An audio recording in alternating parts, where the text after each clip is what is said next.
It's me again, YouTube, King Nazru, here with another video suggestion. This one coming from my good friend, Man of Tomorrow 79. He asked, uh, he asked me to basically review something that I've watched recently, and seeing that I've viewed a couple of movies of late, I figured why not do a 2-for-1 special again. Uh, So what I'm going to be talking about are some two recent movies, the Robocop remake, which came out this year, and 300 Rise of an Empire. Now let's start off with Robocop. Now, the Robocop movie is produced by Sony, the same people doing The Amazing Spider-Man 2, and is a remake of the 1980s movie of the same name. Now, when I first saw the trailers, I was a little worried, for lack of a better term. Uh, the PG-13 rating kind of suggested that there was going to be a little toned down, and I felt that that was kind of missing the point of what the first movie was trying to do by satirizing the fact that America has become a bit more violent with its crime.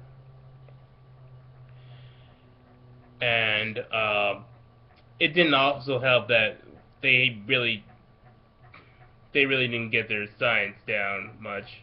For example, they said that Alex Murphy, aka Robocop, suffered from fourth-degree burns, which is complete bullshit.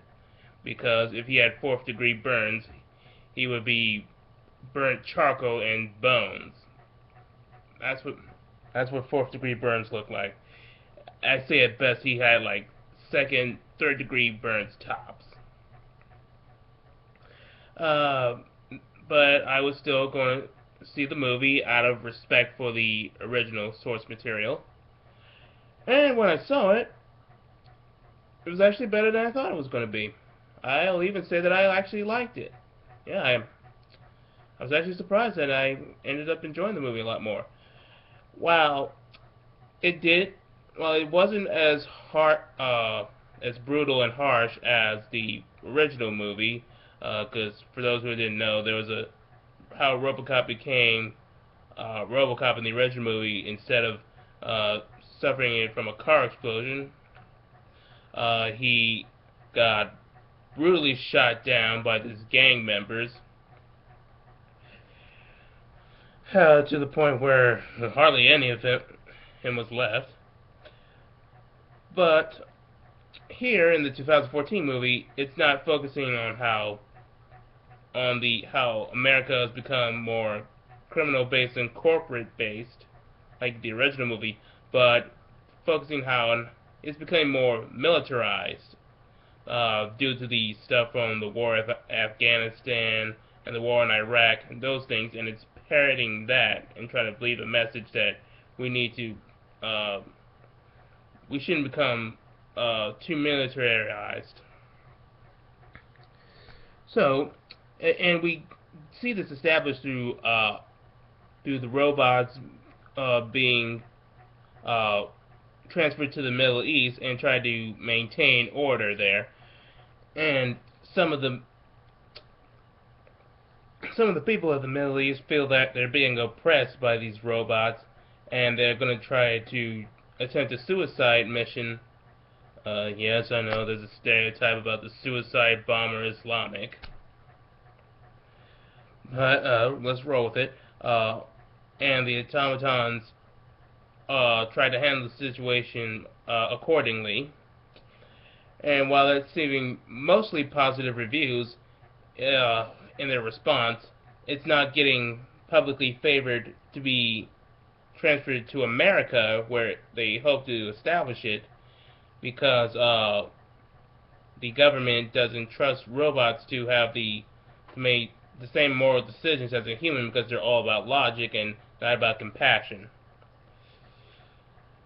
So what they basically do, the corporation Omnicorp says that they need a product that knows what it means to be human. Enter Alex Murphy, the cop, who tries to solve this mystery about a crime lord who was he a crime lord? We'll just call him a crime lord because it's been a while since I've seen the movie, and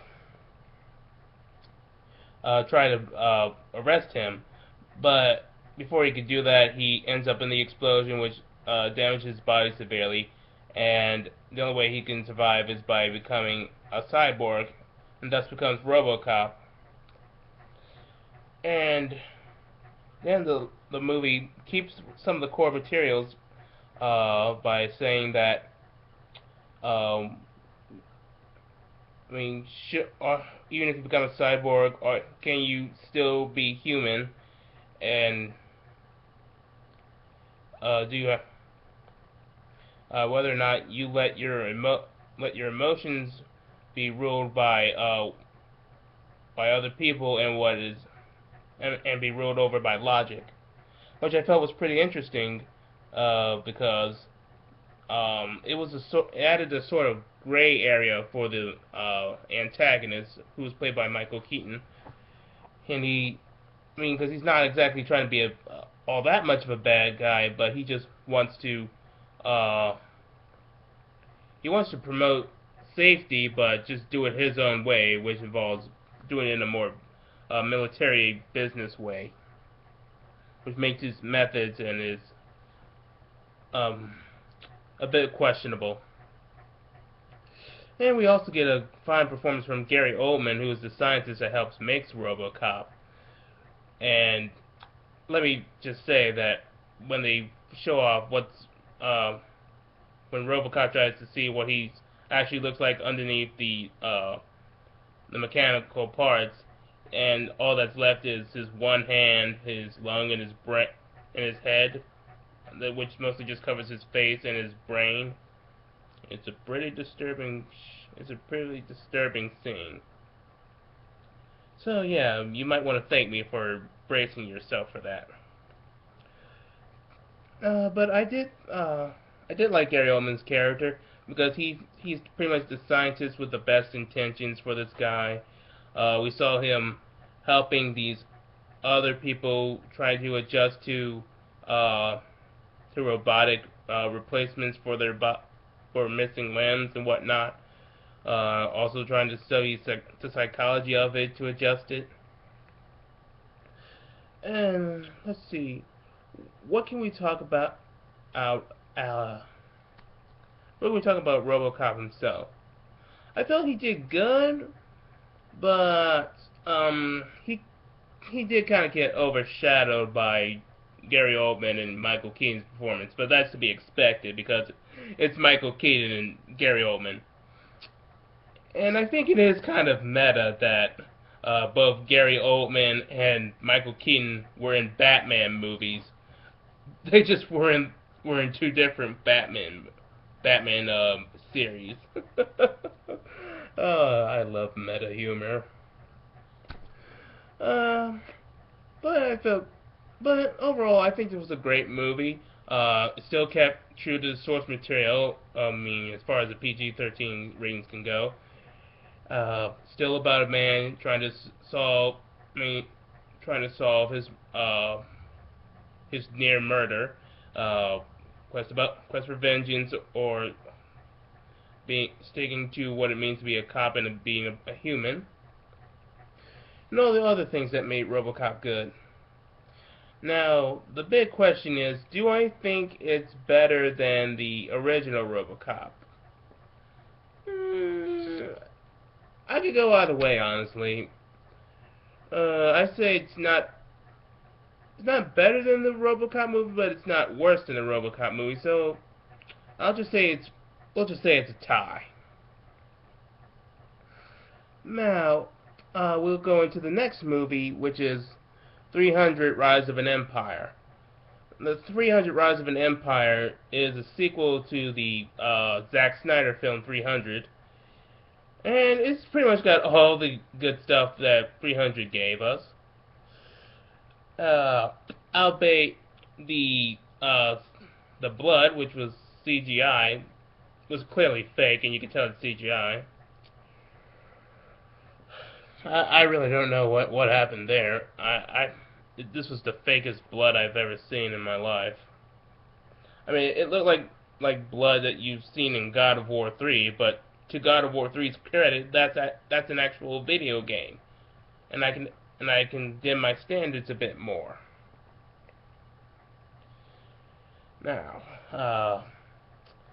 Now, what 300 Rise of an Empire is that it starts off with the Athenians doing their battle with the Persians, but it's not with Xerxes at first. It's with his father Darius and the uh, the Athenian general Themistocles.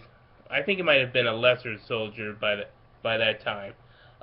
Shoots the arrow that kills uh, King Darius, and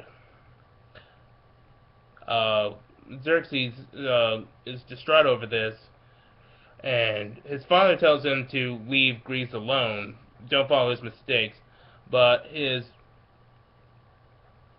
advisor slash stepsister, uh, Cat, I forgot what her name was. It was Cat something. She's played by Eva Green, and to my friend Depuzilla, who did a review before me, yes, I do agree that Eva Green is just like Azula in this movie. She exhibited everything that Azula was like. It, and as a side note, if she was, I say, I don't know, in her 14 years old or 16 at best, she could definitely have played Azula in a Avatar: The Last Airbender movie, assuming they had remade it, because M. Night Shyamalan movie was bad, but not Dragon Ball Evolution bad. Dragon Ball Evolution is pure, unadulterated garbage. But back to 300. So, uh, Eva Green's character, whose name I can't not remember, says that his father's last words were not a warning, but a challenge. He says that only the gods can defeat the Greeks. So what Xerxes needs to do is become a god. So this is what leads him to go through this sort of ritual, and he becomes the God King. And then you can tell that she's pulling the strings more or less, and even doing so by assassinating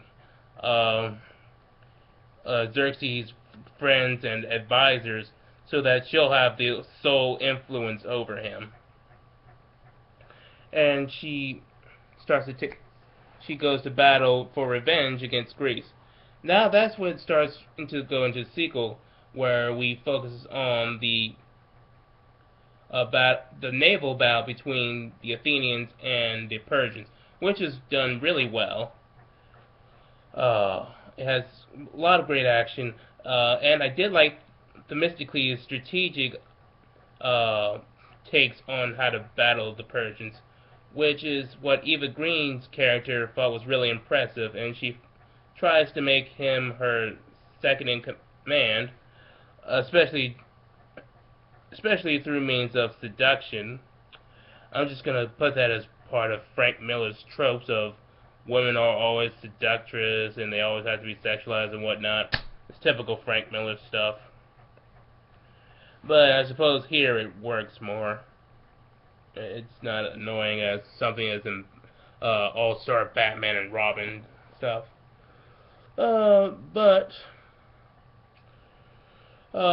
despite that sexualization thing, we still get to see that Eva Green's character is intelligent and a bit of a sociopath, considering she has very little care for the lives of people as long as her goals are met. And she's a bloodthirsty killer and quite skilled.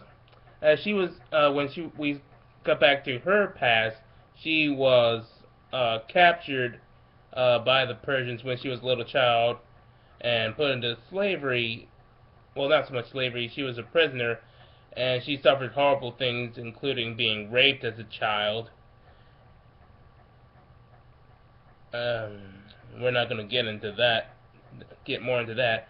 But when she reached Persia, she was uh, she was brought up into adulthood by the Persian emissary played by one of my favorite actors, Peter Mensah, who you might better know from the 300 movie as saying, "This is blasphemy! This is madness!" Yes, it's that guy who got kicked by Leonidas in the first movie. He trained her to be this great warrior, and even surpassing him in sword fighting. So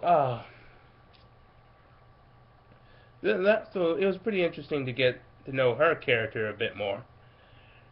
Now we also get to touch little things about the some unfinished notes about 300, such as Queen Morgo, who had very little screen time in this movie. But from what Deadpoolzilla said, I think it's because the actress was involved in Game of Thrones, which I never watched, but I'll just take his word for it. And but she was still kept the parts that we needed. She was grieving with her husband. She's reluctant to join up with Athens because of pride and uh, city rivalries. But she ultimately does decide to put her differences with Athens aside for the greater good of Greece and for revenge. Although we did hear her do a narration in the typical Frank Miller dialogue, quote unquote, "It starts off as a gentle breeze, like a lover's hand caressing her hair." Really, Frank? Really? You had to sexualize even that? But whatever. I did feel despite Frank Miller's typical dialogue, it did feel like a worthy sequel to the 300 movie.